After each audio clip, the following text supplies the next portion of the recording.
पढ़ना है बेसिकली वो पढ़ना है charge it is at rest. ठीक है, तो डायरेक्ट पॉइंट पे आते हैं। तो जो पढ़ना है हमें, चार्ज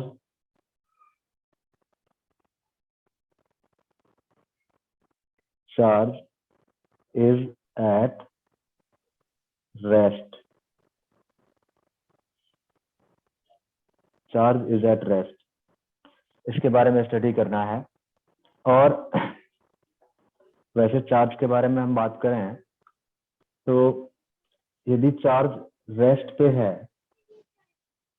चार्ज रेस्ट पे है, if charge is at rest with respect to observer, with respect to observer, then it will produce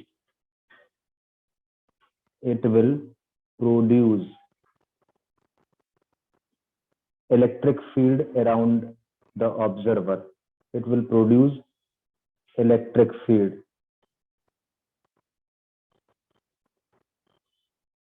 अभी इसके बारे में बहुत डिटेल से स्टडी करेंगे। बेसिकली ये ऑब्जर्वेशनल फैक्ट है। ऑब्जर्वेशनल फैक्ट ये है कि जैसे मास की एक प्रॉपर्टी होती है कि कोई मासिव ऑब्जेक्ट है वो अपने सराउंडिंग में एक फील्ड प्रोड्यूस करता है जिसको हम ग्रेविटेशनल फील्ड बोलते हैं।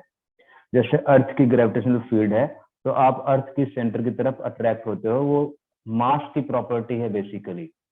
ऐसे ही चार्ज की एक प्रॉपर्टी होती है कि चार्ज अपने सराउंडिंग में इलेक्ट्रिक फील्ड प्रोड्यूस करता है। ठीक है, तो यदि चार्ज रेस्ट पे है तो वो अपने सराउंडिंग में इलेक्ट्रिक फील्ड प्रोड्यूस करेगा। ये चार्ज की प्रॉपर्टी है। यदि ऑब्जर्वर के रिस्पेक्ट में वो मूव कर रहा है तो ऑब्जर्वर को क्या लगेगा कि उसके सराउंडिंग में उस चार्ज की क्या है, इलेक्ट्रिक फील्ड है। क्या है, इलेक्ट्रिक फील्ड है। वो ऑब्जर्व किया जा सकता है, देखा नहीं जा सकता। राइट। ऐसे ही यदि चार्ज मूविंग चार्ज है, जो इस चैप्टर में नहीं पढ़ना है हमें, वो मैग्नेटिज्म वाला चैप्टर है। If charge is in motion तो क्या होगा? If charge is in motion, charge is in motion,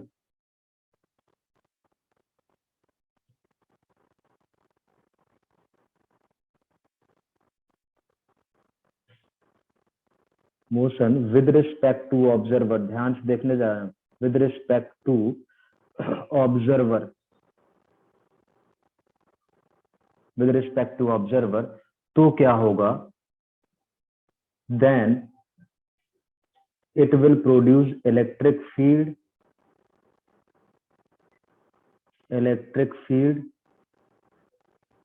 and magnetic field both. Magnetic field मतलब ये दोनों चीज प्रोड्यूस करेगा with respect to observer.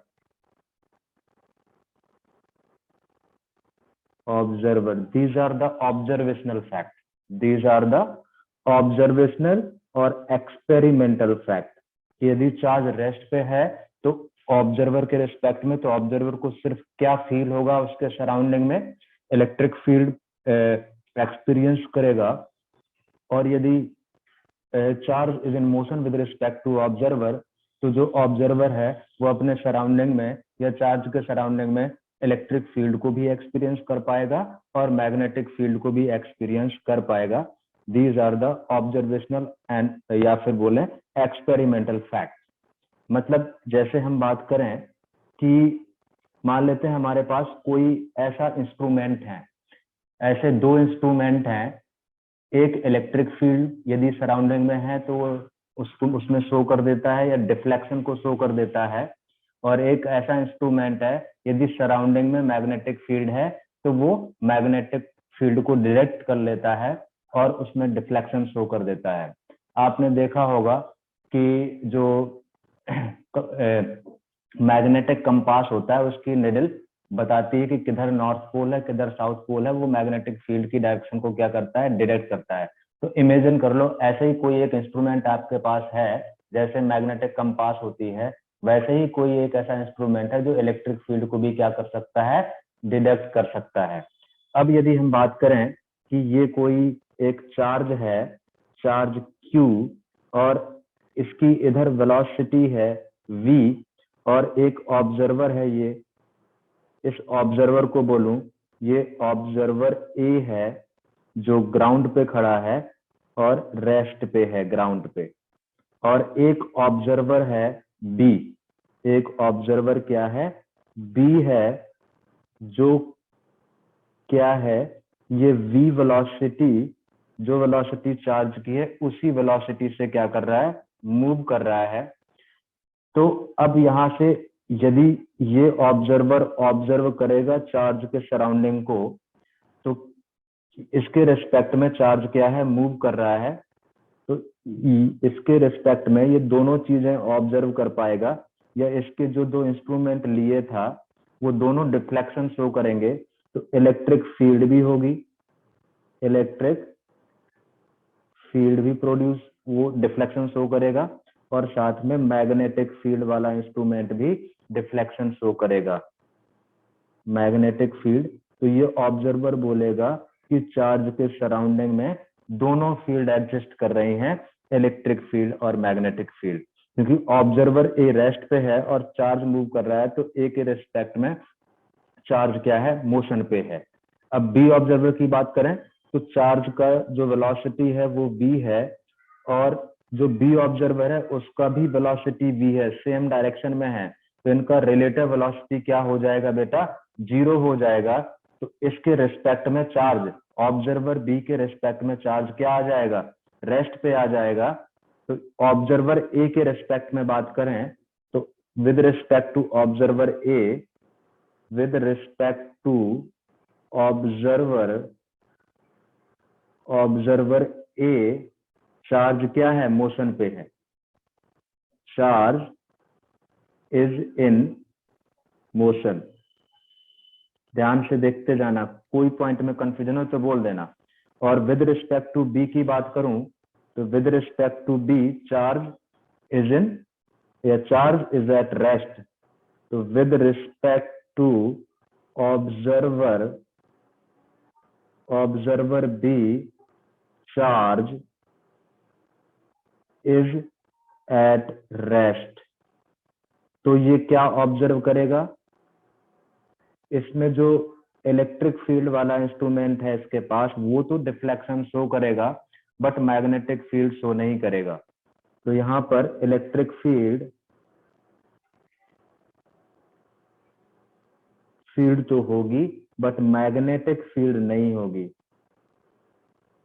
Magnetic field वाला जो इंस्ट्रूमेंट है वो डिफ्लेक्शन शो नहीं करेगा, मतलब there is no magnetic field. तो पहले यदि, तो बेसिकली ये सब ऑब्जर्व किया गया है, ऑब्जर्वेशनल फैक्ट है कि यदि ऑब्जर्वर के रेस्पेक्ट में चार्ज रेस्ट पे है तो सराउंडिंग में सिर्फ और सिर्फ इलेक्ट्रिक फील्ड एक्सपीरियंस करेगा। यदि ऑब्जर्वर के रिस्पेक्ट में चार्ज मूव कर रहा है तो दोनों फील्ड होंगी, इलेक्ट्रिक फील्ड भी होगी और मैग्नेटिक फील्ड भी होगी। तो ये आपका जनरल ओवरव्यू है चैप्टर का कि चार्ज क्या क्या प्रोड्यूस करता है। इस चैप्टर में जो हमें स्टडी करना है वो mainly charge is at rest study करना है। तो हमें इस वाली सिचुएशन को स्टडी करना है। कौन सी वाली, ये वाली सिचुएशन को अभी स्टडी करना है, और इस सिचुएशन को हम मैग्नेटिक फील्ड वाले चैप्टर में स्टडी करेंगे। तो आगे बढ़ते हैं, कुछ प्रॉपर्टी है चार्ज की, उनको समझने की कोशिश करते हैं, एक एक करके सारे पॉइंट हम डिस्कस करते हैं। तो नेक्स्ट लिखिए, अब चार्ज के बारे में बात करें, चार्ज होता क्या है। तो सबसे पहले चार्ज के बारे में डिस्कस कर लेते हैं। चार्ज, क्योंकि यहाँ पर चार्ज को ही पढ़ना है इलेक्ट्रोस्टैट में पूरा। अच्छा, चार्ज बेसिकली ये इनबिल्ड प्रॉपर्टी ऑफ मटेरियल है, ये एग्जिस्ट करता है। जैसे मास क्या है, इनबिल्ड प्रॉपर्टी ऑफ मटेरियल है, वो एग्जिस्ट करता है, इनहेरेंट प्रॉपर्टी है, राइट। ऐसे ही चार्ज भी क्या है, चार्ज जो है वो इनबिल्ड प्रॉपर्टी ऑफ मटेरियल है, वो भी एग्जिस्ट करता है। हेलो, हाँ अरे अभी शेयर करता हूँ बेटा, अभी शेयर करता हूँ, ठीक है। इनबिल्ड प्रॉपर्टी ऑफ मटेरियल, बेटा just a minute, test share कर दूँ मैं, बच्चों का टेस्ट भी।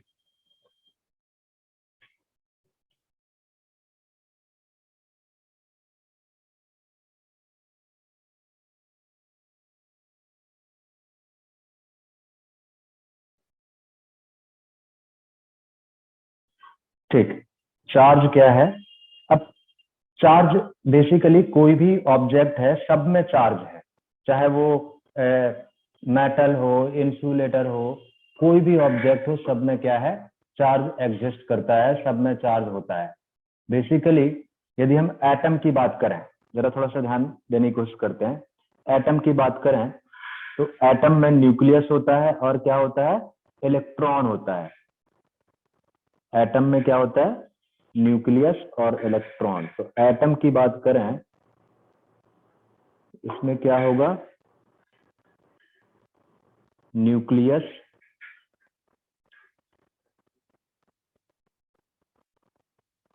और इलेक्ट्रॉन्स उसके सराउंडिंग में, इलेक्ट्रॉन्स। न्यूक्लियस में ये पॉजिटिवली चार्ज होता है, पॉजिटिव चार्ज, और जो इलेक्ट्रॉन सराउंडिंग में है वो नेगेटिव चार्ज, नेगेटिव चार्ज। और जो न्यूक्लियस होता है उसमें भी दो चीजें होती हैं, क्या होता है? Neutron and proton. Neutrons and proton plus protons. Neutrons जो होते हैं वो न्यूट्रल होते हैं या चार्जलेस होते हैं? न्यूट्रल मतलब चार्जलेस, सारी इंफॉर्मेशन पता होनी चाहिए, चार्जलेस। और जो प्रोटॉन होते हैं they are positively charge, positively charge. तो ये तो एटम का स्ट्रक्चर हो गया। अब हम बात करें, कोई भी आपके पास कंडक्टिंग मटेरियल है या न्यूट्रल मैटर है, कोई भी न्यूट्रल मैटर है, मान लेते हैं एक ये है न्यूट्रल मटेरियल, कोई भी वुड हो सकता है, कोई मेटेलिक चीज होती है, तो ये न्यूट्रल मैटर। क्या है? Neutral matter.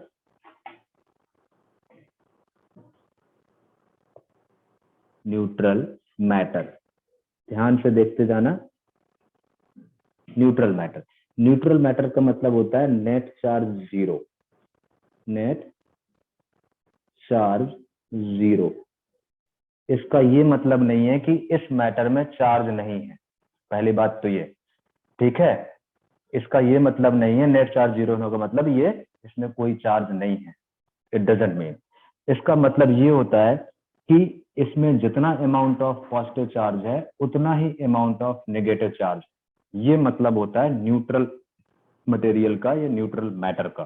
Same amount of जितना मैग्नीट्यूड पॉजिटिव चार्ज का होगा उतना ही मैग्नीट्यूड नेगेटिव चार्ज का होगा। तो यहाँ पर अब एटम की बात कर रहे थे हम, तो जो पहले तो हमने एटम की बात करी, एटम में क्या क्या चीजें होती हैं वो डिस्कस कर लिया। अब हम न्यूट्रल मटेरियल की बात कर रहे हैं, तो न्यूट्रल मटेरियल में नेट चार्ज जीरो है, और न्यूट्रल मटेरियल किससे बना होगा? It consist of infinite atoms, it consist of infinite atoms,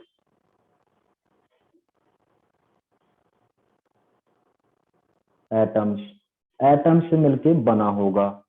अच्छा चलो, एटम से मिलके बना होगा तो एटम के बारे में पता है मुझे कि उसमें पॉजिटिव चार्ज भी होता है और नेगेटिव चार्ज होता है, क्योंकि एटम में न्यूक्लियस है, सराउंडिंग में इलेक्ट्रॉन्स रिवॉल्व कर रहे होते हैं, और न्यूक्लियस के बारे में भी पता है हमें। तो अब यहाँ पर जो न्यूट्रॉन एंड प्रोटॉन जो हैं वो वेरी टाइटली बाउंडेड होते हैं, जो न्यूक्लियस होता है, न्यूक्लियस में जो न्यूट्रॉन एंड प्रोटॉन होते हैं, they are very tightly bounded, they are very tightly bounded. ध्यान से सुनते जाना, वेरी टाइटली बाउंडेड। ये सारे ऑब्जर्वेशनल फैक्ट है, ऑब्जर्व किए गई हैं ये सारी चीजें। और जो रिवॉल्विंग इलेक्ट्रॉन है, दे आर लूजली बाउंडेड। तो यहाँ पर एटम में बात करें तो एटम में एक पॉइंट और निकल के आता है, जो नेगेटिव चार्ज है, ये इलेक्ट्रॉन्स जो हैं, they are loosely bounded.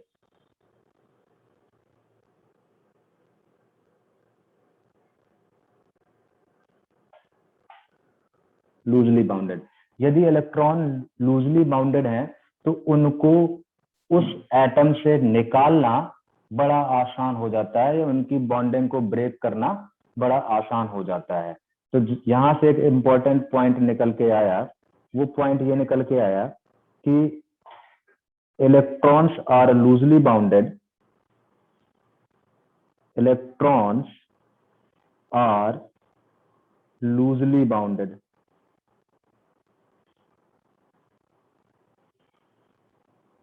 bounded around nucleus,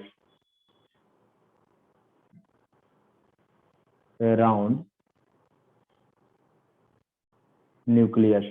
इसका मतलब क्या हुआ, we can remove or add electron easily, we can remove and add electrons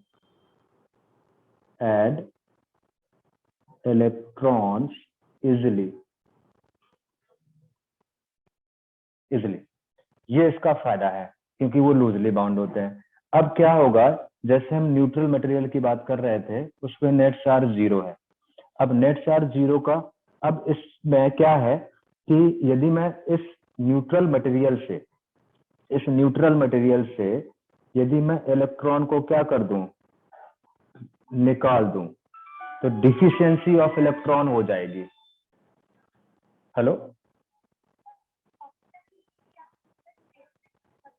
नहीं बेटा, ऑप्शन लिखना बस।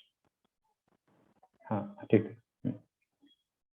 तो यहां से if we remove electrons, if we remove electrons from neutral body,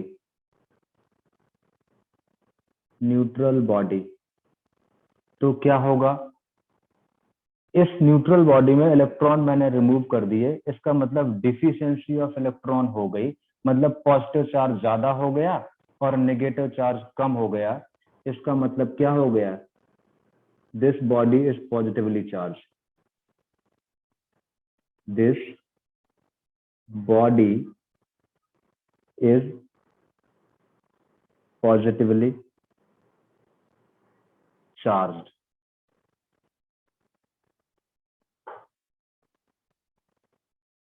तो पॉजिटिव चार्ज का मतलब होता है deficiency of electron, deficiency of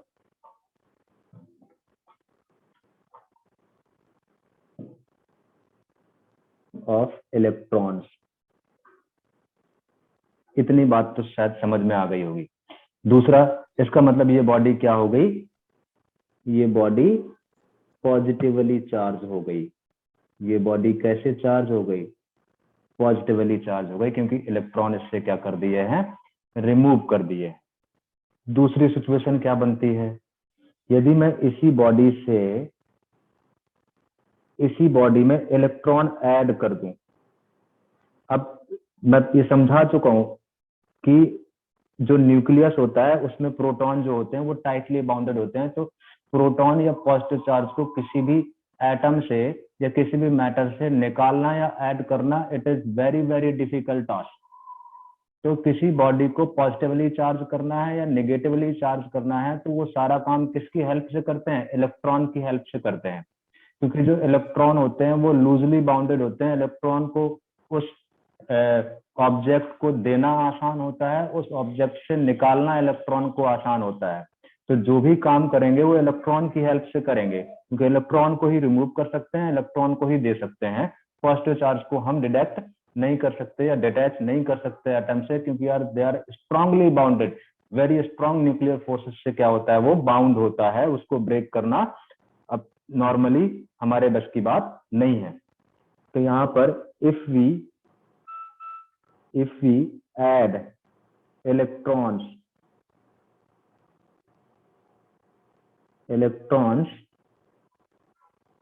in neutral body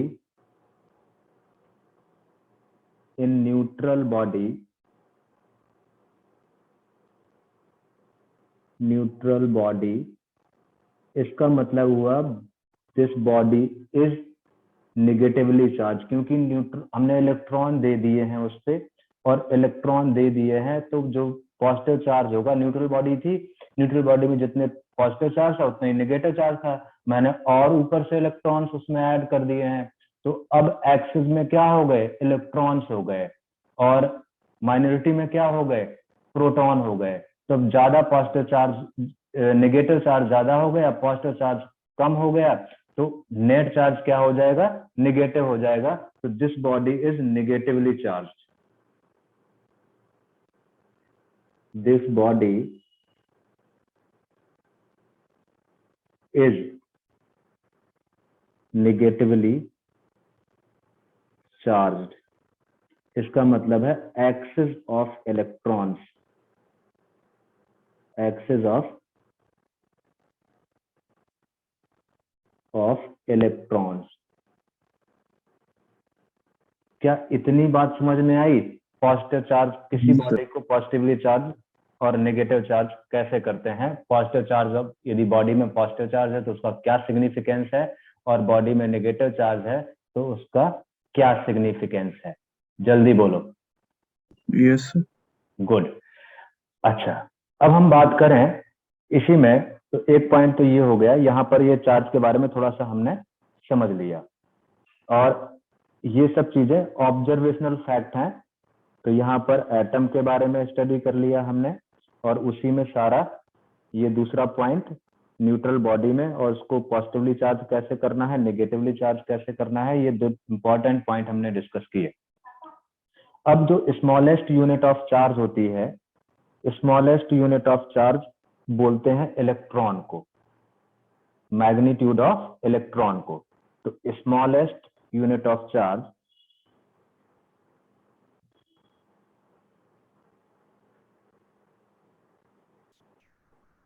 लेस्ट unit of charge क्या है, मॉड ऑफ इलेक्ट्रॉन। और मॉड ऑफ इलेक्ट्रॉन का मतलब पता है, 1.6 इंटू 10 टू द पावर क्या होता है, -19 कूलम्ब। कूलम्ब क्या है, उसका यूनिट होता है। तो ये फर्स्ट पॉइंट है, सबको पता है। वैसे अभी लेटेस्ट रिसर्च के हिसाब से इससे भी स्मॉलेस्ट यूनिट को क्या किया गया है, आइडेंटिफाई कर लिया गया है। एक मिनट बेटा, स्टूडेंट का, हाँ बेटा, हाँ हाँ ऑप्शन लिखना है बस बेटा, ऑप्शन, ठीक है, ओके। तो यहाँ से स्मॉलेस्ट यूनिट ऑफ चार्ज ये है, लेकिन अभी लेटेस्ट रिसर्च के हिसाब से इससे भी स्मॉलेस्ट यूनिट ऑफ चार्ज आ गई है, लेकिन उसको अभी हम कंसीडर नहीं करेंगे, क्योंकि अभी वो पढ़ाई लिखाई के उसमें नहीं है। अभी हम जो हमारी पूरी इलेक्ट्रोस्टैटिक या पूरी फिजिक्स जो डिजाइंड है, रिसर्च जो हमने अभी जितनी भी बुक्स आई हैं वो किस पर बेस्ड हैं, smallest unit of charge electron को मान के ही सारा कुछ हमने एनालिसिस करी गई है। इसलिए अभी जो लेटेस्ट रिसर्च के हिसाब से जो स्मॉलेस्ट यूनिट है उसको कंसीडर नहीं करना है। तो यहाँ पर एक पॉइंट भर लिख लो, according to the latest research,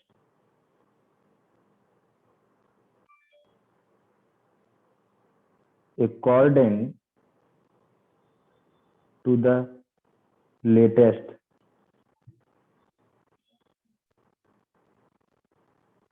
research, smallest unit of charge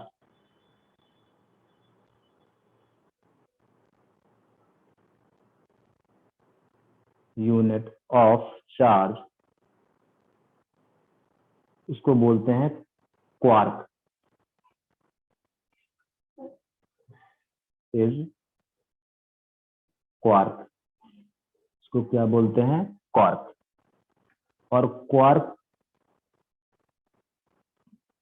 जो एग्जिस्ट करता है वो प्लस माइनस 2/3 इलेक्ट्रॉन के फॉर्म में एग्जिस्ट करेगा, या फिर प्लस माइनस E/3 इलेक्ट्रॉन के फॉर्म में एग्जिस्ट करेगा। तो ये स्मॉलेस्ट है, लेकिन अभी ये पढ़ाई लिखाई में शामिल नहीं की गई है, तो इस चीज को हमें क्या करना है? ध्यान रखना है। अब नेक्स्ट पॉइंट, हम यहाँ पर सब बात किए कि चार्ज पॉजिटिव होता है, नेगेटिव होता है, सब बात करें हम, लेकिन ये पता कैसे चला कि ये पॉजिटिव चार्ज है, नेगेटिव चार्ज है, या किसे पॉजिटिव चार्ज किसे नेगेटिव चार्ज बोला? तो यहाँ भी कुछ नई चीज नहीं है। हमने जब एनालाइज किया किसी मैटर को और उसमें चार्ज को एनालाइज कर रहे थे, तो हमें दो टाइप के बिहेवियर नजर आए। ठीक है, दो टाइप के बिहेवियर नजर आए। तो किसी एक पर्टिकुलर टाइप के बिहेवियर को पॉजिटिव चार्ज बोल दिया गया और दूसरे टाइप के बिहेवियर को नेगेटिव चार्ज बोल दिया गया। बस यही है, एक टाइप के नेचर को पॉजिटिव चार्ज बोल दिया गया और दूसरे टाइप के नेचर को क्या बोल दिया गया? नेगेटिव चार्ज बोल दिया गया। तो on the basis of experimental fact, on the basis of experimental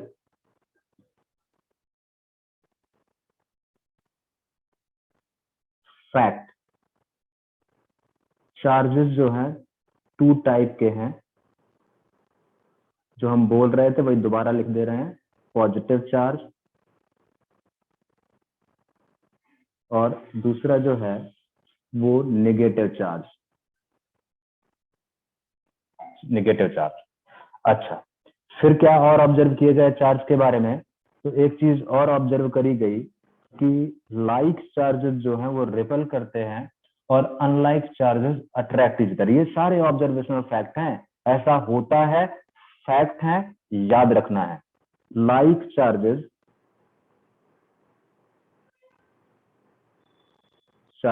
attract each other.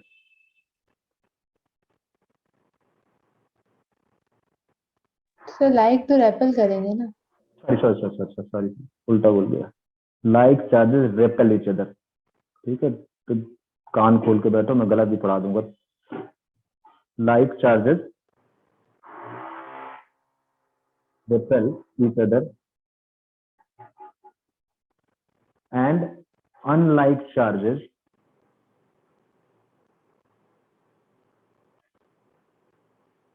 Attract each other.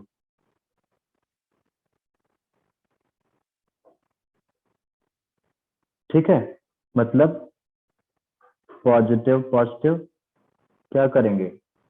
Repel करेंगे, और नेगेटिव भी क्या करेंगे? रिपेल करेंगे, और पॉजिटिव नेगेटिव क्या करेंगे? अट्रैक्ट करेंगे। ठीक है, तो ये छोटी छोटी सी चीजें हैं जो आपको क्या करनी है? याद रखनी है। ठीक है, तो ये सारे के सारे ऑब्जर्वेशनल फैक्ट हैं। यदि हम टोटल चार्ज ऑफ यूनिवर्स की बात करें, तो टोटल चार्ज ऑफ यूनिवर्स क्या है? कंजर्व्ड है या कांस्टेंट है। तो total charge of universe is conserved, या फिर बोलें कांस्टेंट। टोटल चार्ज यूनिवर्स में क्या है? कंजर्व या कांस्टेंट।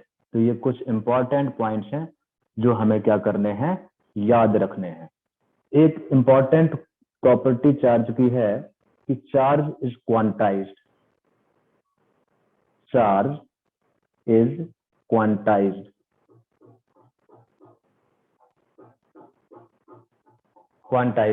चार्ज इज क्वांटाइज्ड, ये बहुत इंपॉर्टेंट प्रॉपर्टी है। इसका मतलब क्या है वो समझने की जरूरत है, इस पर क्वेश्चन बन सकते हैं। इसका मतलब यह है यदि कोई चार्ज Q है तो n time of mod of electron, ठीक है, और प्लस माइनस कर देते हैं, पॉजिटिव चार्ज होगा तो प्लस हो जाएगा, नेगेटिव चार्ज होगा तो माइनस हो जाएगा। यहाँ पर जो n है वो है इंटीजर, इंटीजर मतलब चार्ज क्वांटाइज का मतलब होता है जो टोटल चार्ज किसी बॉडी में एग्जिस्ट करेगा वो integral multiple of smallest unit of charge के फॉर्म में ही एग्जिस्ट होगा। आधा इलेक्ट्रॉन नहीं हो सकता, 2.5 इलेक्ट्रॉन नहीं हो सकता, 1.25 इलेक्ट्रॉन नहीं हो सकता, मतलब 1 इलेक्ट्रॉन होगा या 2 इलेक्ट्रॉन होगा या 3 इलेक्ट्रॉन होगा या 12 इलेक्ट्रॉन होंगे या 15 इलेक्ट्रॉन होंगे, 15.5 इलेक्ट्रॉन नहीं हो सकते अभी की रिसर्च के हिसाब से। तो चार्ज इज क्वांटाइज्ड इसे बोलते हैं it always exist in the form of integral multiple of smallest unit of charge. क्या इतनी बातें समझ में आई बेटा चार्ज के बारे में? हाँ सर। ठीक है, ज्यादा कुछ जानने की जरूरत नहीं है, कहानी तो मेरे पास बहुत है, ठीक है, तो इतना काफी है, जो इम्पोर्टेंट है आपके लिए वही हम पढ़ेंगे, फालतू में कहानी सुनाने की कोई जरूरत नहीं है, तो ये चीजें याद रखना। अब आ जाते हैं इस चैप्टर के फर्स्ट टॉपिक पे, कूलम्स लॉ। तो फर्स्ट टॉपिक है इस चैप्टर का कूलम्स लॉ।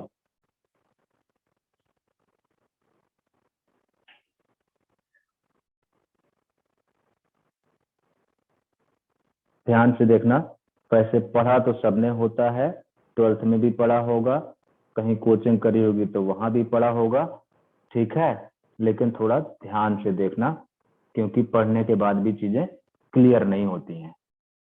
अब यहाँ पे बेसिकली क्या है कि इसको स्टडी करने से पहले, जैसे मैंने बोला था कि कोई भी मास है तो मास के सराउंडिंग में ग्रेविटेशनल फील्ड प्रोड्यूस करता है। मास जो है वो अपने सराउंडिंग में क्या प्रोड्यूस करता है, एक फील्ड प्रोड्यूस करता है जिसे हम ग्रेविटेशनल फील्ड बोलते हैं।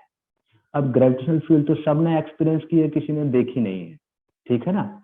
ऐसे ही चार्ज का भी एक प्रॉपर्टी होता है जो अपने सराउंडिंग में इलेक्ट्रिक फील्ड प्रोड्यूस करता है, जो हम बेसिक जहां से स्टार्ट किया था वहां पर डिस्कस कर चुके हैं, ये एक्सपेरिमेंटल फैक्ट है बेसिकली। तो जो चार्ज है वो अपने सराउंडिंग में इलेक्ट्रिक फील्ड प्रोड्यूस करता है। तो यदि ये पॉजिटिव चार्ज है तो पॉजिटिव चार्ज अपने सराउंडिंग में इलेक्ट्रिक फील्ड प्रोड्यूस करेगा। तो इलेक्ट्रिक फील्ड देखी नहीं जा सकती, लेकिन समझना है तो कुछ ना कुछ तरीका तो होगा हमें उसको दिखाने के लिए। तो हमने ये स्ट्रेट लाइन से उसके सराउंडिंग में इलेक्ट्रिक फील्ड प्रोड्यूस हुई हैं वो हमने ऐसे दिखा दी, ठीक है। अभी और डिटेल में पढ़ेंगे, बस यहाँ पर थोड़ा सा चीज समझना है। तो ये पॉजिटिव चार्ज में इलेक्ट्रिक फील्ड हम बोलते हैं कि रेडियली आउटवर्ड जा रही है, ये हमारा कन्वेंशन है, ये हमारा क्या है, कन्वेंशन है। सब ने माना है कि हम यही कन्वेंशन फॉलो करेंगे, ठीक है। यदि शुरू से ये बोल दिया जाता कि पॉजिटिव चार्ज की इलेक्ट्रिक फील्ड इनवर्ड दिखानी है तो फिर हम वही कन्वेंशन मान के चलते, ठीक है। लेकिन शुरुआत से ही ये डिसाइड कर लिया गया, सारे साइंटिस्ट ने मिल बैठ के कॉमन निर्णय लिया कि भाई हम एक कन्वेंशन बना लेते हैं ताकि किसी में कोई कंफ्यूजन ना रहे, हम उसी को फॉलो करेंगे। तो पॉजिटिव चार्ज की वजह से जो इलेक्ट्रिक फील्ड्स होती हैं वो रेडियली आउटवर्ड होती हैं। तो ये क्या है, इलेक्ट्रिक फील्ड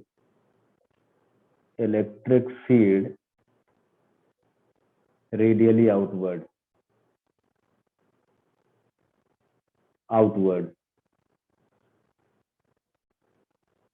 ठीक है। ये कन्वेंशन है, ये क्या है, कन्वेंशन है, ठीक है। यदि इनवर्ड को दिखा देते तो वो कन्वेंशन, यदि पहले वो मान लेते तो उसी से रिप्रेजेंट करते, लेकिन ये सर्वमान है। अब ऐसे ही कोई नेगेटिव चार्ज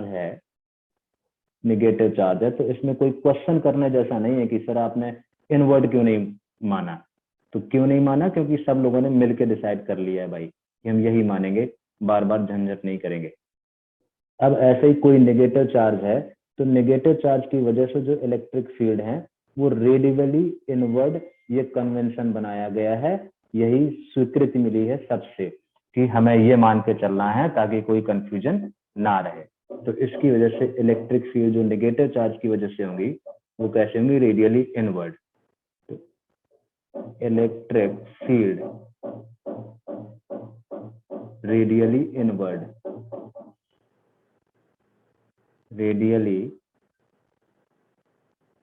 इनवर्ड्स।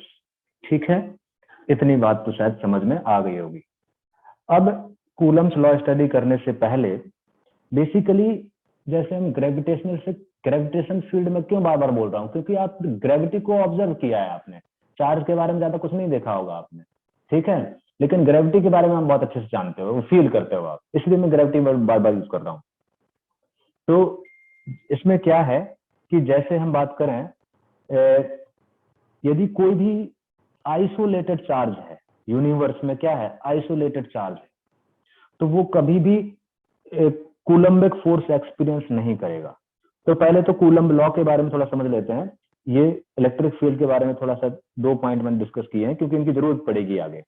तो कूलम्स लॉ का स्टेटमेंट क्या है कि यदि 2 पॉइंट चार्जेस हैं, क्या है, 2 पॉइंट चार्जेस हैं, लेट्स से ये Q1 है, पॉजिटिव ले लेता हूं, और लेट्स से एक चार्ज और है पॉजिटिव चार्ज, ये Q2 है, इनके बीच का सेपरेशन स्मॉल r है, ठीक है। तो Q1 and Q2 are point charges. पहली बात तो ये Q1 and Q2 are point charges,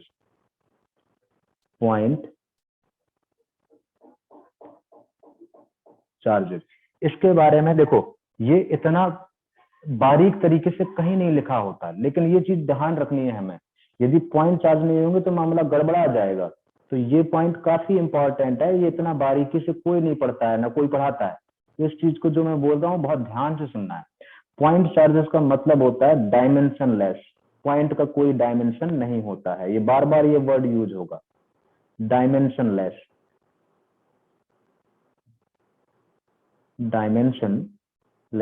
और डायमेंशनलेस का मतलब होता है पॉइंट मतलब सब कुछ वही है, एक पॉइंट है बस, उसका कोई शेप एंड साइज नहीं है। अच्छा, तो पॉइंट चार्ज। दूसरा बात बोले, जो कूलम्स लॉ है वो पॉइंट चार्जेस के लिए वैलिड है, ये भी एक बात ये कहीं लिखी नहीं होती है। तो कूलम्स लॉ जो है, Coulomb's law is valid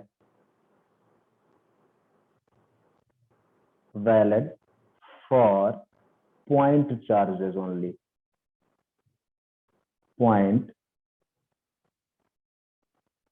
charges only। तो कूलम्स ने तो पॉइंट चार्ज के लिए बताया, लेकिन हम उसको जब पॉइंट चार्ज नहीं होगा तब भी अप्लाई करेंगे, लेकिन उसका तरीका होता है। लेकिन कूलम्स ने जो बताया था वो पॉइंट चार्जेस के लिए ही बताया था।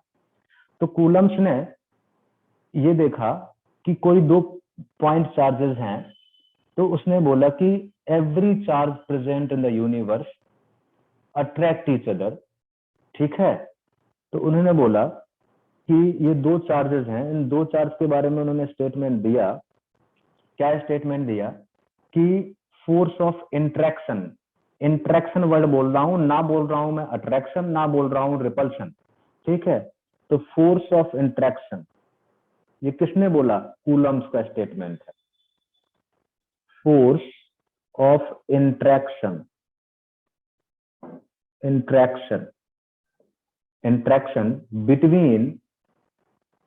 बिटवीन Q1 एंड Q2, ये 2 पॉइंट चार्जेस के बारे में बात कर रहा हूं।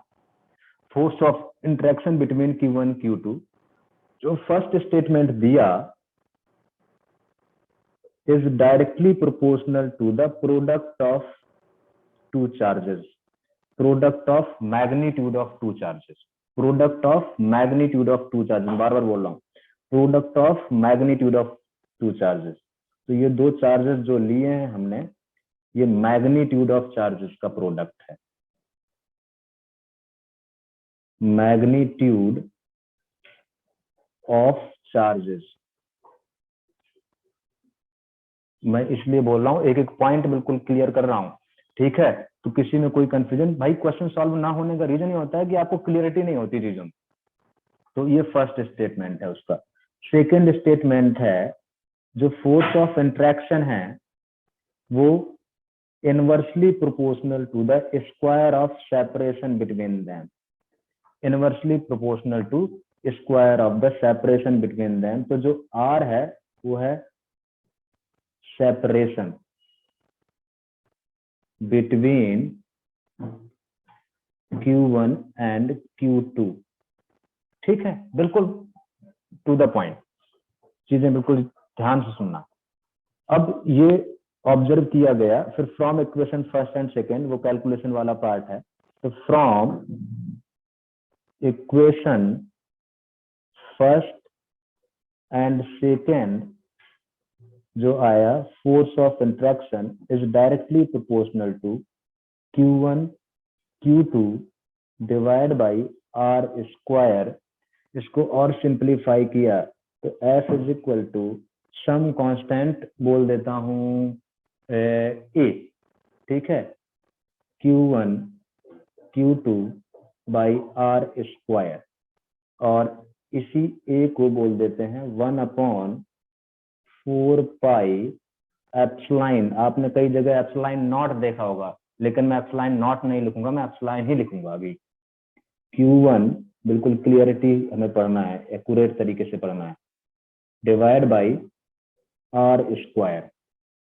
तो यहाँ पर ये जो A है, जिसे मैं ये A को ये यहाँ पर 4/4 पाई एप्सिलॉन नॉट बोल दिया है, ये क्या है, ये है proportionality constant, proportionality constant, constant. इसी को बोलते हैं electrostatic constant, electrostatic constant, constant, electrostatic constant.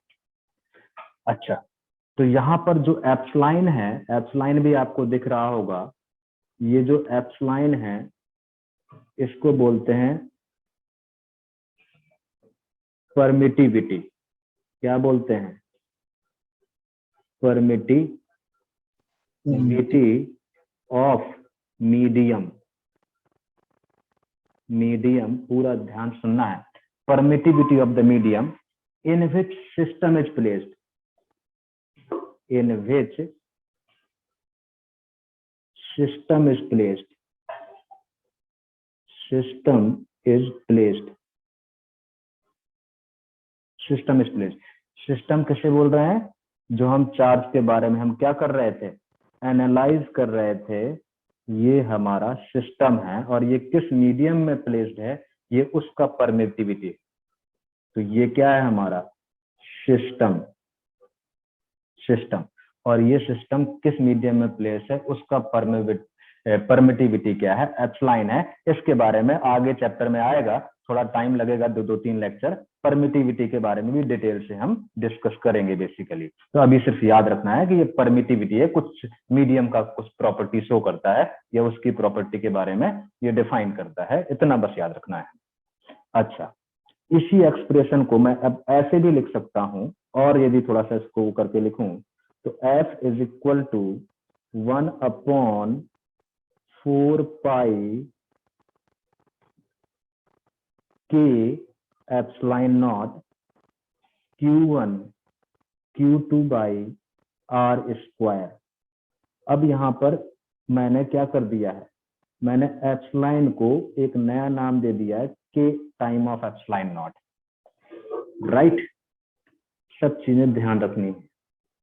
और यहाँ पर जो K है, ये जो K है, इस K को बोलते हैं dielectric constant of the medium in which system is placed. Dielectric constant, इसको भी डिफाइन करेंगे आगे, अभी याद रखना, बस नाम याद रखना है, डाइलेक्ट्रिक कांस्टेंट, कांस्टेंट, या फिर इसी का दूसरा नाम है रिलेटिव परमिटिविटी। क्या नाम है दूसरा? Relative permittivity. नाम बिल्कुल याद रखना है, परमिटिव, क्योंकि क्वेश्चन में ऐसा ही आएगा, आपको वो चीजें समझ जाना चाहिए कि किसकी बात कर रहा है।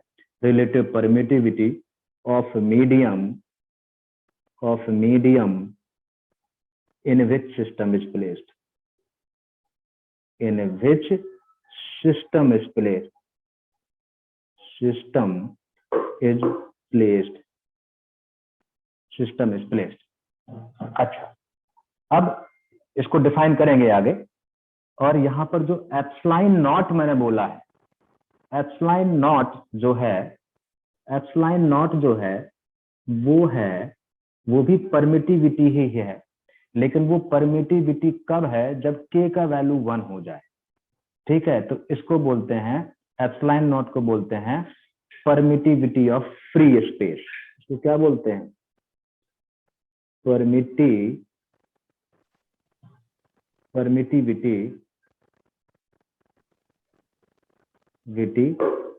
ऑफ फ्री स्पेस या वैक्यूम की। तो ये कुछ चीजें हैं जो हमें याद रखना है, तो इस फॉर्मूले को ऐसे भी लिख सकते हैं। अच्छा, आगे बढ़ते हैं। अब ये जो k है, k डाइलेक्ट्रिक कांस्टेंट में बता चुका हूं, k क्या है, डाइलेक्ट्रिक कांस्टेंट। जो k है, k का जो रेंज है वो इन्फिनिटी से 1 के बीच में लाई करता है। ये हम प्रूव भी करेंगे आगे बेटा, अभी सिर्फ याद रखना है, मैं इसलिए बोल रहा हूँ कि यहाँ पर आ गया है, आगे डिफाइन होता है चैप्टर में, 2-3 लेक्चर के बाद डिफाइन होगा ये चीज। तो इसका रेंज ऑफ डाइलेक्ट्रिक कांस्टेंट ये इस रेंज में लाई करती है, रेंज ऑफ डाइलेक्ट्रिक कांस्टेंट,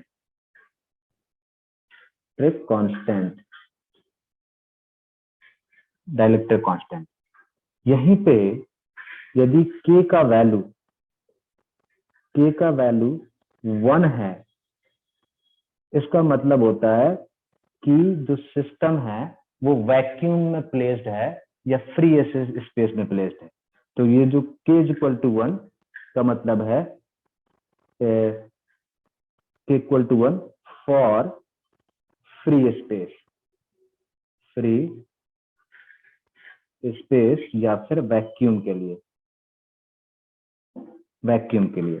और k का वैल्यू लेस देन इन्फिनिटी और ग्रेटर देन 1 है, तो वो कोई ना कोई मीडियम होगा, फॉर मीडियम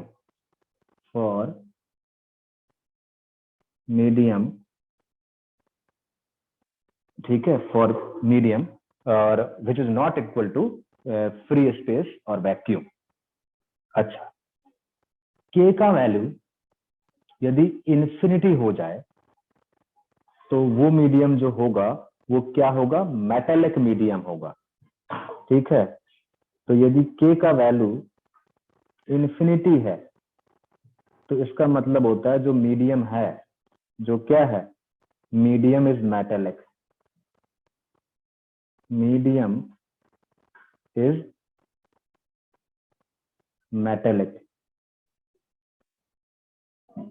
और यदि k का वैल्यू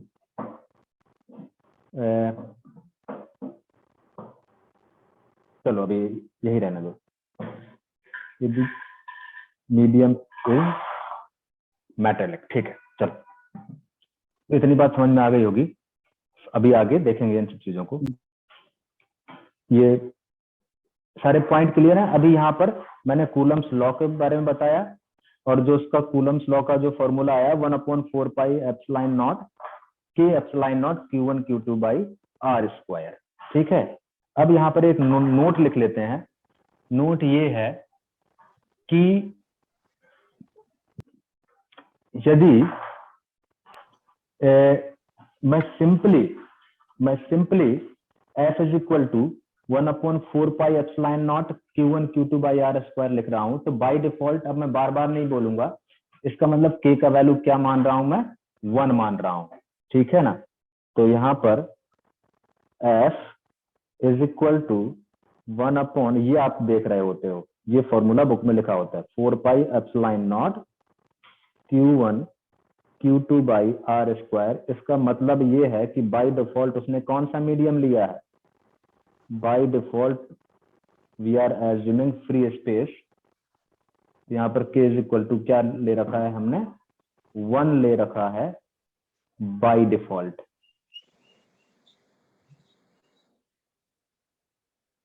मतलब कुछ बताया नहीं गया है तो k का वैल्यू क्या लेके चलेंगे, 1 लेके चलेंगे।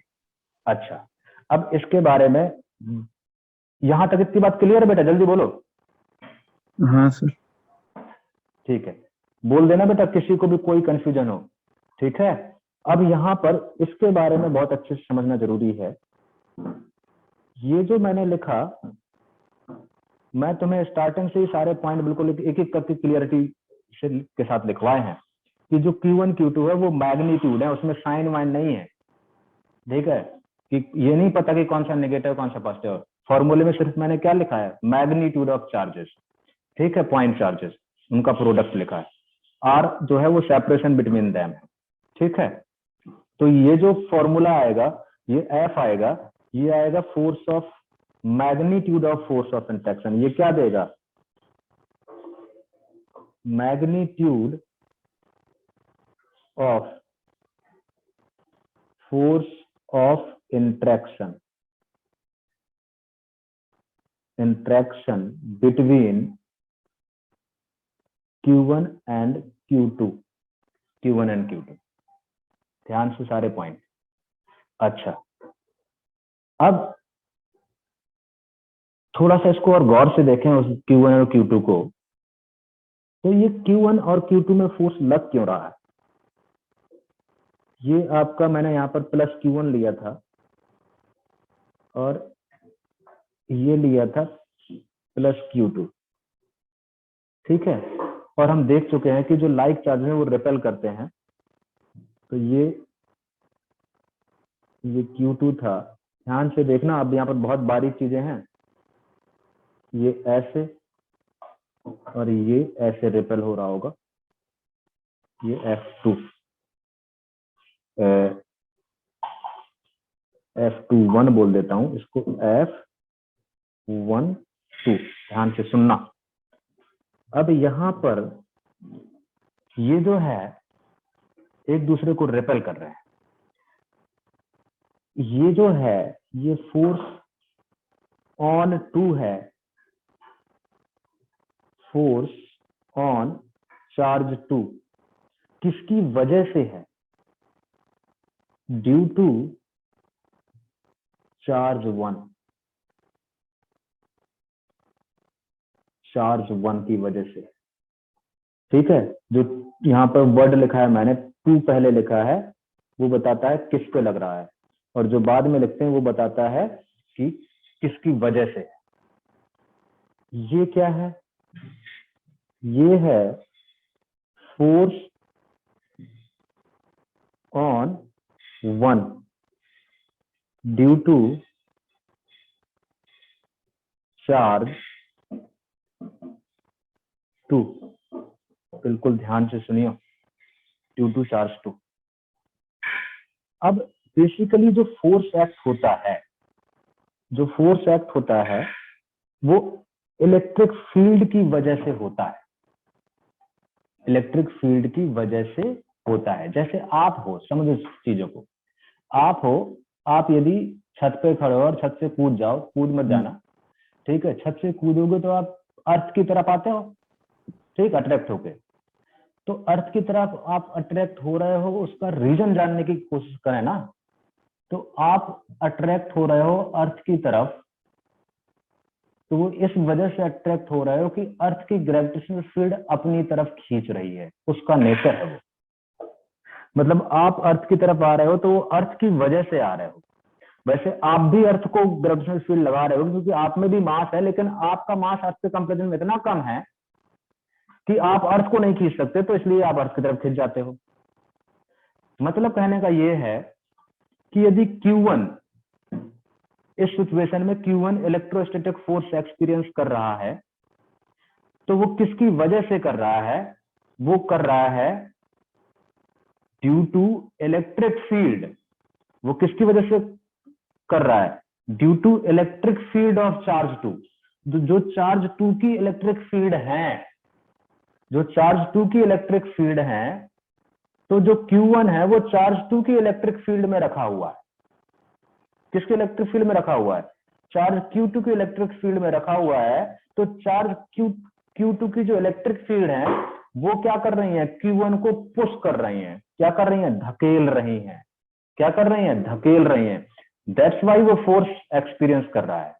तो ये ड्यू टू का मतलब बिल्कुल क्लियर होना चाहिए। ड्यू टू का मतलब है किसके, ड्यू टू चार्ज Q2, ठीक है, Q2 की वजह से। और ये ड्यू टू का मतलब क्या है, due to electric field of Q2, due to electric field of Q2।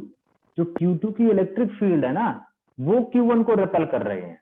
और यहां पर ड्यू टू का मतलब क्या है, यहां पर ड्यू टू का मतलब है कि यहां पर जो Q1 की इलेक्ट्रिक फील्ड है, क्योंकि एक दूसरे के इलेक्ट्रिक फील्ड में रखा हुआ भाई, Q1 की भी उसकी इलेक्ट्रिक फील्ड चारों तरफ फैली हुई है और Q2 की भी इलेक्ट्रिक फील्ड फैली हुई है। मैंने बताया था पॉजिटिव चार्ज का इलेक्ट्रिक फील्ड कैसा होता है, रेडियली आउटवर्ड होता है, और नेगेटिव का रेडियली इनवर्ड होता है। तो यहाँ पर दोनों का क्या है, रेडियली आउटवर्ड है। तो Q1 जो है वो Q2 के इलेक्ट्रिक फील्ड में रखा हुआ है, और Q2 जो है वो Q1 की इलेक्ट्रिक फील्ड में रखा हुआ है, और Q1 Q2 के इलेक्ट्रिक फील्ड एक दूसरे के फील्ड में रखे हुए हैं। तो जो Q2 पे फोर्स लग रहा है वो Q1 की इलेक्ट्रिक फील्ड अप्लाई कर रही है, और जो Q2 में लग रहा है वो Q1 की इलेक्ट्रिक फील्ड अप्लाई कर रही है। जो Q1 में लग रहा है वो Q2 के इलेक्ट्रिक फील्ड की वजह से लग रहा है। तो यहां पर जो ड्यू टू चार्ज Q1 है, मतलब due to electric field of electric field of Q1, इसकी वजह से है। इतनी बात समझ में आई कि नहीं, जल्दी बोलो बेटा। हाँ सर। हाँ, इसका मतलब ये हुआ कि यदि कोई भी चार्ज किसी दूसरे चार्ज की इलेक्ट्रिक फील्ड में नहीं है, क्या, कोई भी चार्ज यदि किसी दूसरे की इलेक्ट्रिक फील्ड में नहीं है, तो वो कभी भी इलेक्ट्रोस्टैटिक फोर्स एक्सपीरियंस नहीं करेगा, वो कभी भी इलेक्ट्रोस्टैटिक फोर्स एक्सपीरियंस नहीं करेगा। मतलब कहने का ये, इमेजिन करो कि पूरे यूनिवर्स में सिर्फ एक चार्ज है, तो वो किसी की भी इलेक्ट्रिक फील्ड में नहीं है, तो वो कभी भी इलेक्ट्रोस्टैटिक फोर्स एक्सपीरियंस नहीं कर सकता। मतलब यहां पर एक इंपॉर्टेंट पॉइंट निकल के आया कि आइसोलेटेड पॉइंट चार्ज, आइसोलेटेड मतलब उसके आसपास दूर दूर तक कोई दूसरा चार्ज नहीं है। तो आइसोलेटेड पॉइंट चार्ज, ये पॉइंट लिखने की जरूरत नहीं है, charge, isolated charge will never experience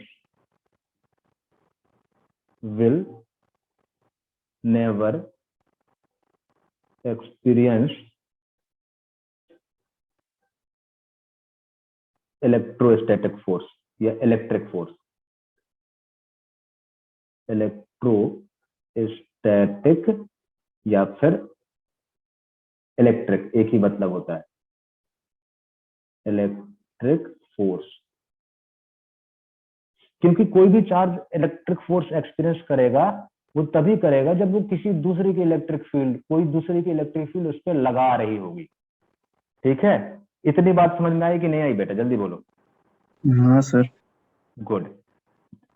अब यहां पे बेसिकली क्या है कि अभी मैंने यहाँ पे ये मैग्नीट्यूड तो लिख लिया है फोर्स का, ये मैग्नीट्यूड मैंने बता दिया, वहां पॉइंट अच्छे से लिख लिया है, मेंशन कर लिया। तो ये फॉर्मूला याद रखना है। और दूसरा, जो डायरेक्शन ऑफ फोर्सेस देखना होता है, वो हम सब कहां से देखेंगे, वो देखेंगे फिगर से। वो कहां से देखेंगे, फिगर से। तो दूसरा नोट ये है, इसी पे दूसरा नोट ये है कि we can find magnitude of force of interaction. We can find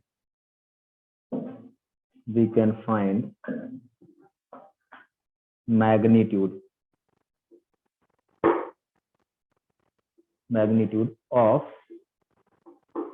force of interaction,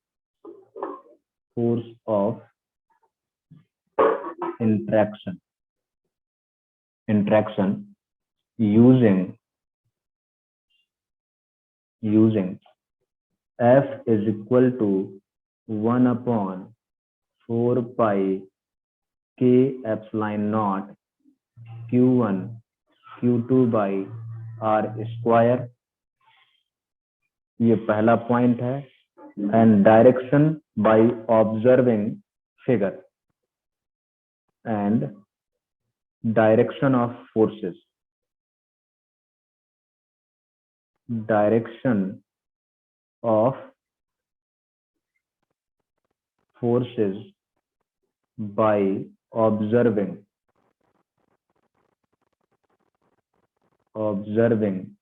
figure.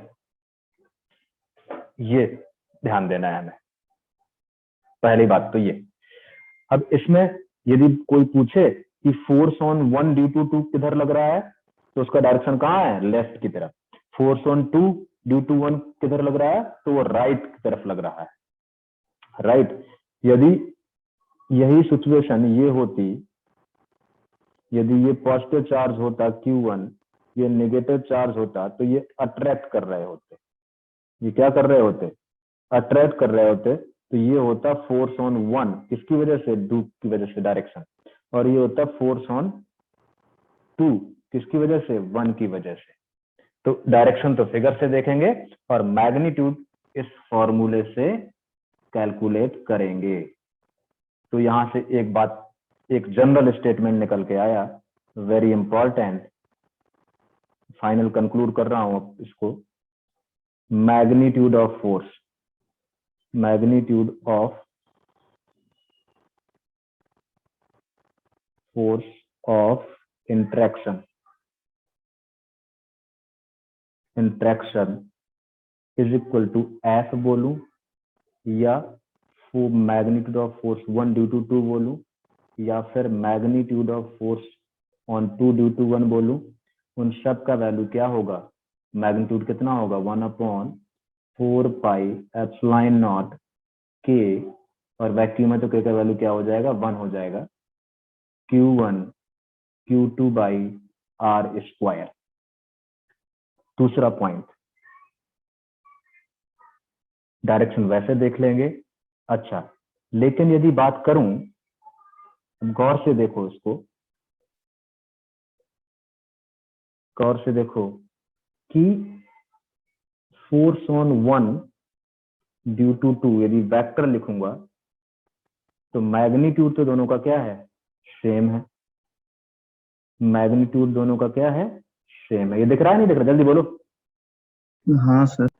और डायरेक्शन दोनों का क्या है? डायरेक्शन मतलब अलग अलग है.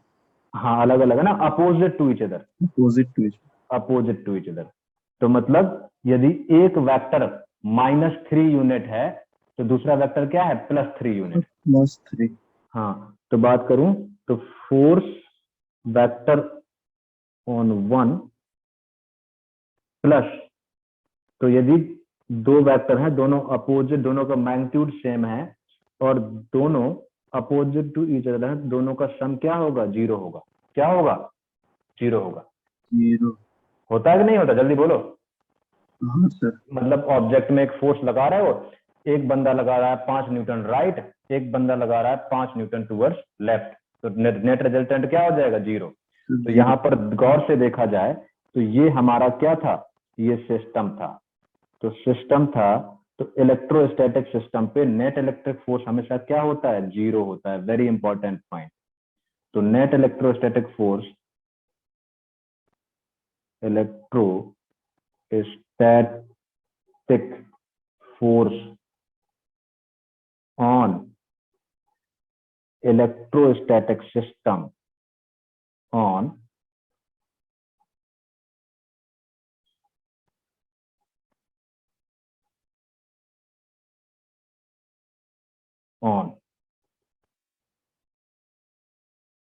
electrostatic system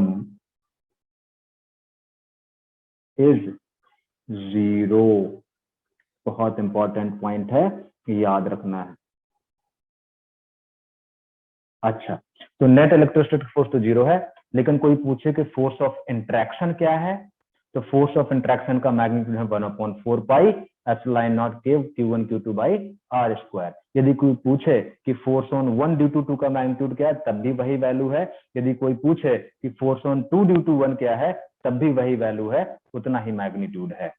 लेकिन डायरेक्शन की बात करें तो एक का राइट है तो दूसरे का लेफ्ट है। और नेट फोर्स की बात करें तो नेट फोर्स ऑन सिस्टम क्या है, 0 है। नेट फोर्स ऑन सिस्टम क्या है, 0 है। इतनी बात समझ में आ रही है कि नहीं आ रही है? Yes sir. गुड। और मैं जगह जगह वर्ड यूज कर रहा था इंट्रैक्शन, जगह जगह वर्ड यूज कर रहा था इंट्रैक्शन। ठीक है, तो इंट्रैक्शन इसलिए बोल रहा था कि ये इंट्रैक्शन फोर्स है। ठीक है, इंट्रैक्शन का मतलब होता है रिपल्शन भी हो सकता है और अट्रैक्शन भी हो सकता है। वो सिचुएशन से आइडेंटिफाई करेंगे। यदि लाइक चार्जेस हैं तो रिपल्शन होगा और अनलाइक चार्जेस हैं तो अट्रैक्शन होगा। क्या कूलम्स लॉ में कुछ क्लियरिटी आई? जल्दी बोलो बेटा। हाँ सर ठीक। सोचो जल्दी, बाकी लोग भी कुछ बोल दो। तनु? हाँ सर क्लियर है।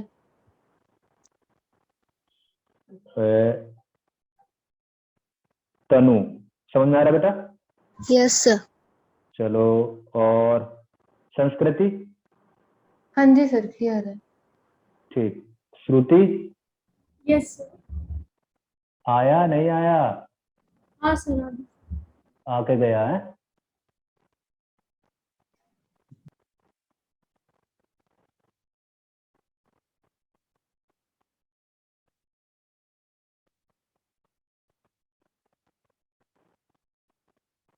चलो आगे बढ़ते हैं। तो यहाँ पर हमने बात करी कूलम्स लॉ की और कूलम्स लॉ को काफी डिटेल से स्टडी करने की कोशिश करी। दूसरी बात, जो ये आपका मैंने बात करी कि यहाँ पर जो भी फॉर्मूला लिख रहा था फोर्स इज इक्वल टू 1/4 पाई के epsilon naught Q1 Q2 by R square. मतलब ये है कि जो K है वो मीडियम पर डिपेंड करेगा। यदि वैक्यूम है या फ्री स्पेस है तो K का वैल्यू, ये मतलब डाइलेक्ट्रिक कांस्टेंट का वैल्यू 1 होगा। यदि कोई मीडियम है तो उसका कुछ वैल्यू होगा फिर, लेकिन ग्रेटर देन 1 होता है। इसका मतलब ये हुआ कि ये जो इलेक्ट्रोस्टैटिक फोर्स है, जो इलेक्ट्रोस्टैटिक फोर्स है वो मीडियम डिपेंडेंट है। क्या है? मीडियम डिपेंडेंट है, क्योंकि मीडियम चेंज करेंगे तो K का वैल्यू चेंज हो जाएगा। ठीक है, तो इलेक्ट्रोस्टैटिक फोर्स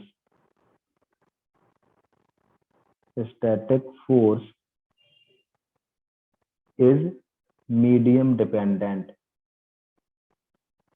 मीडियम डिपेंडेंट, ये बात भी याद रखनी चाहिए, क्योंकि डिफरेंट मीडियम के लिए K का वैल्यू डिफरेंट होगा और मीडियम चेंज होगा और कॉन्फ़िगरेशन चेंज नहीं कर रहे हैं। कॉन्फ़िगरेशन का मतलब ये होता है कि Q1 Q2 भी वही है और दोनों के बीच का सेपरेशन भी वही है। और यदि मीडियम चेंज होगा तो फोर्स का वैल्यू भी क्या हो जाएगा, चेंज होगा। इतनी बात बिल्कुल क्लियर होनी चाहिए। कोई कंफ्यूजन है तो बोल दो भाई। क्लियर है sir. Good good good good. ठीक, अब हम बात करें electrostatic force on matter. Electrostatic force on matter.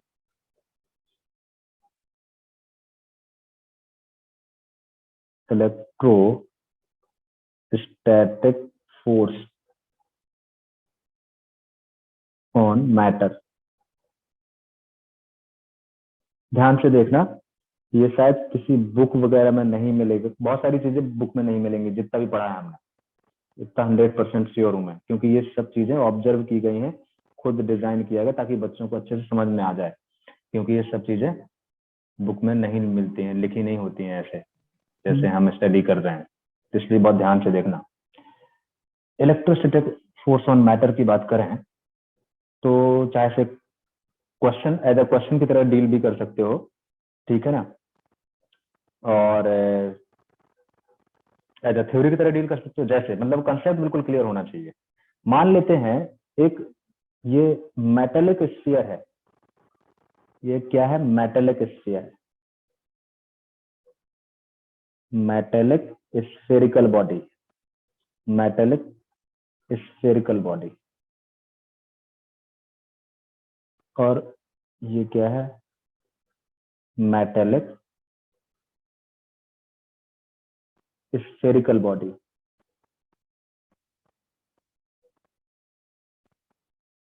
Spherical body इसलिए ताकि समझ में आसानी से आ जाए। और ये लेट्स से पॉजिटिवली चार्ज्ड है। कैसी चार्ज है, पॉजिटिवली चार्ज्ड है। तो पॉजिटिवली चार्ज है तो इसका चार्ज, मेटल की प्रॉपर्टी होती है, मेटल में टोटल चार्ज कहाँ लाई करता है, सरफेस पे लाई करता है, वो आगे हम देखेंगे, ठीक है। तो charge on metal will lie at surface, charge on metal lie at surface. ये मेटल की प्रॉपर्टी होती है, आगे देखेंगे, और ये याद भी रखना है क्योंकि ये प्रॉपर्टी है उसकी। पॉजिटिव चार्ज लेट्स से इस पे लाई कर रहा है और इस चार्ज का वैल्यू लेट्स से Q1 है, Q1 है। इसका सेंटर यहाँ पे लाई कर रहा है, सेंटर पे, ये इसका सेंटर है C, सेंटर O बोल दो जो बोलना है, सेंटर O है, ठीक। तो इस टोटल चार्ज जो है वो uniformly distributed, metallic spherical body है तो चार्ज क्या है, यूनिफॉर्मली डिस्ट्रीब्यूटेड होता है। कैसे डिस्ट्रीब्यूटेड होता है बेटा, यूनिफॉर्मली डिस्ट्रीब्यूटेड होता है। तो इस सिचुएशन में, इस सिचुएशन पे जो सेंटर ऑफ मास होगा इस चार्ज का, वो कहां पर लाई करेगा, सेंटर पे लाई करेगा। हाँ, तो centre of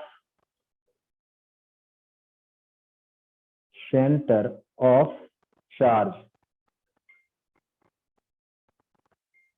will lie at the center of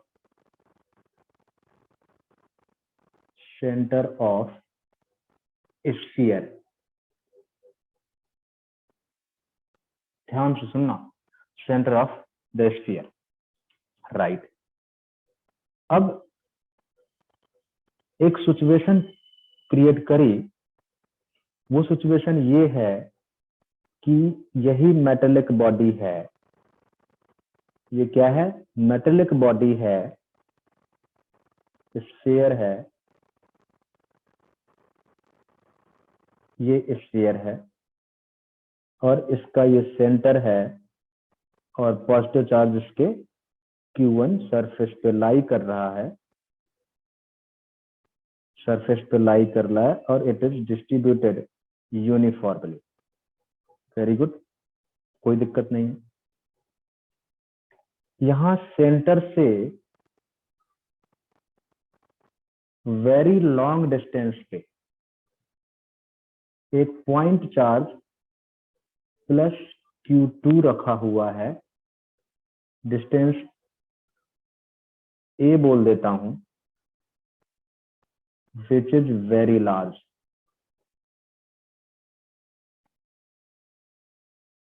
very large। अच्छा, वेरी लार्ज का सिग्निफिकेंस ये है कि डिस्टेंस यहाँ सेंटर से इस चार्ज Q2 का है, विच इज A जो है वेरी लार्ज।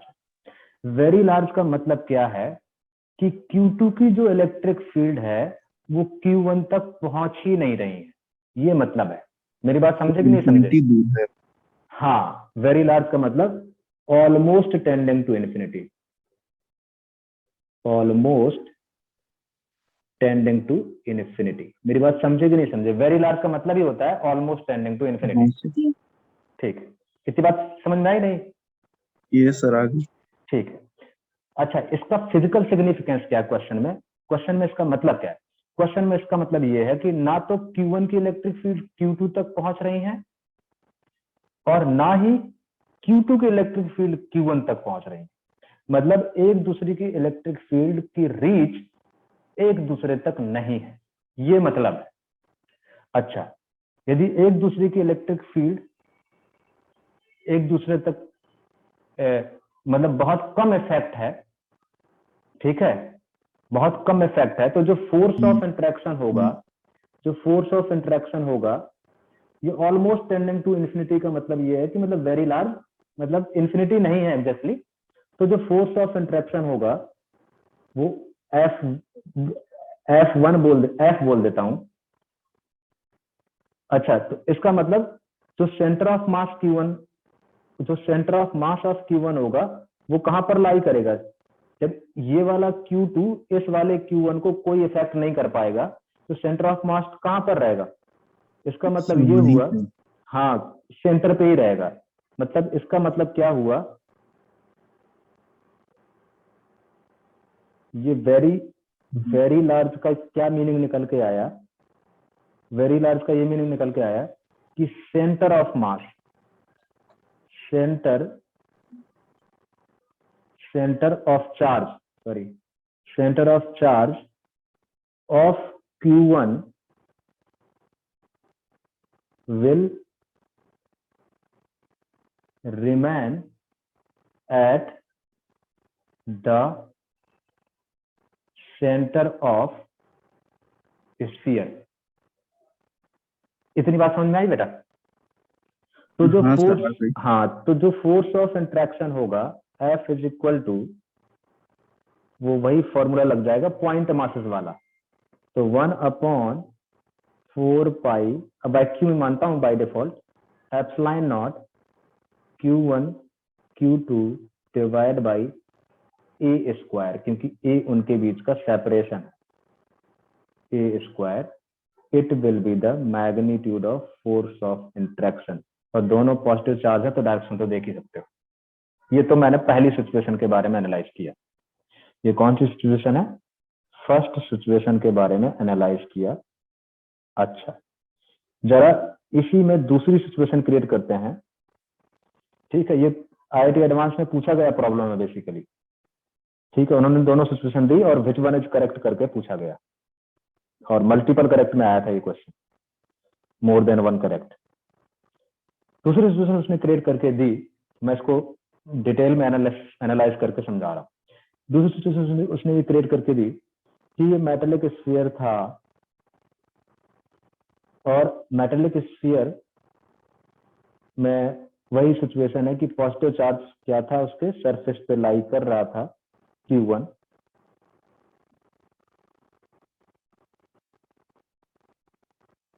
प्लस Q1, और अब जो इस बार Q2 है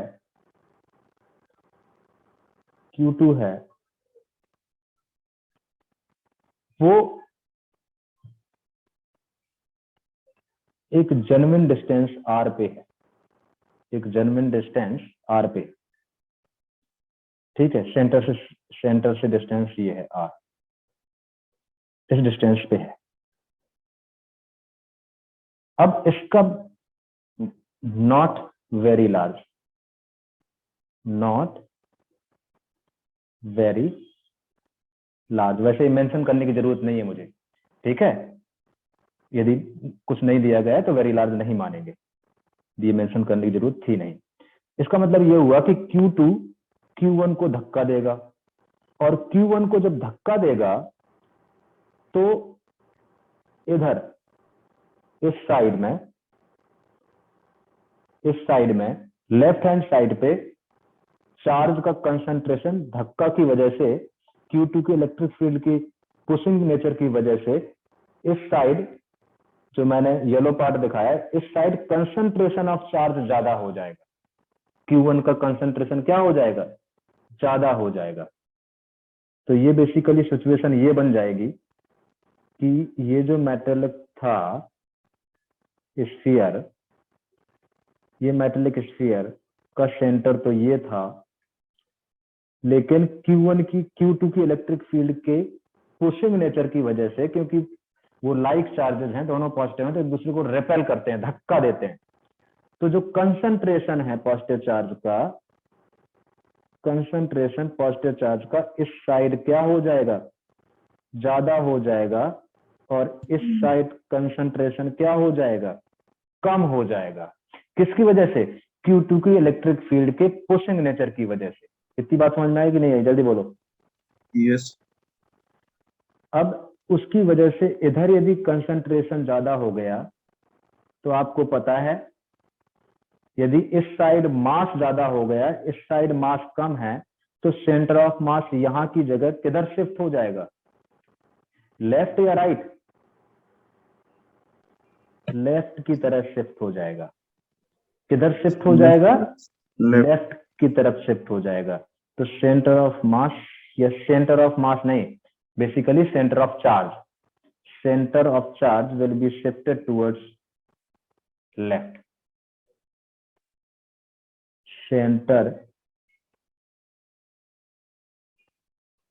center of charge will shift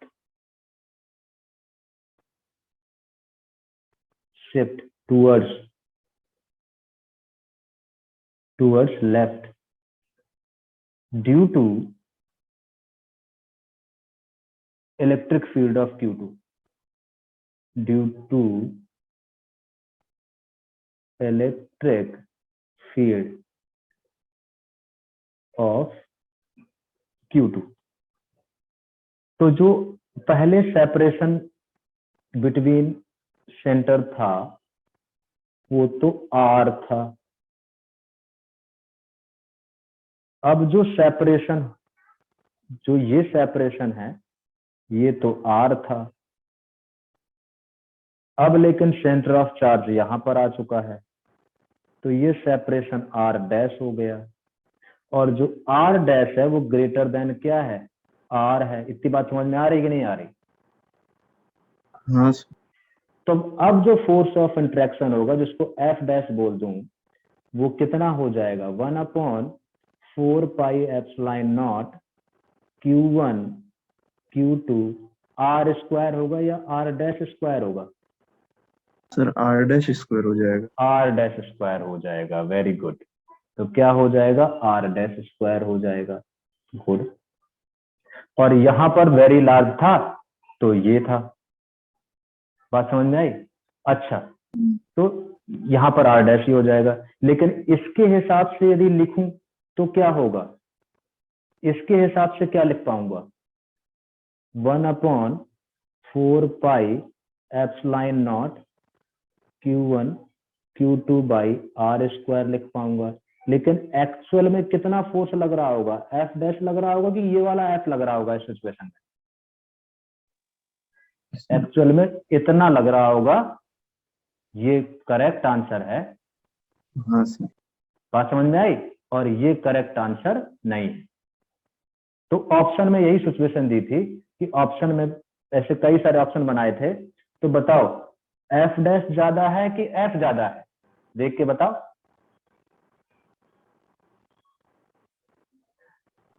sir F ज्यादा है, तो F dash is less than क्या हो जाएगा, F हो जाएगा। ऐसा ही 3-4 ऑप्शन बना दिए थे कि फोर्स ऑफ, बेसिकली क्वेश्चन क्या था, क्वेश्चन ये था कि क्वेश्चन में ये वाली सिचुएशन दे रखी थी, ये वाली सिचुएशन क्वेश्चन में दे रखी थी एडवांस में, और उसमें 4 ऑप्शन बनाए गए थे, 4 ऑप्शन बनाए गए थे, और पूछा था कि F dash is less than F, और F डैश ये था, F ये था।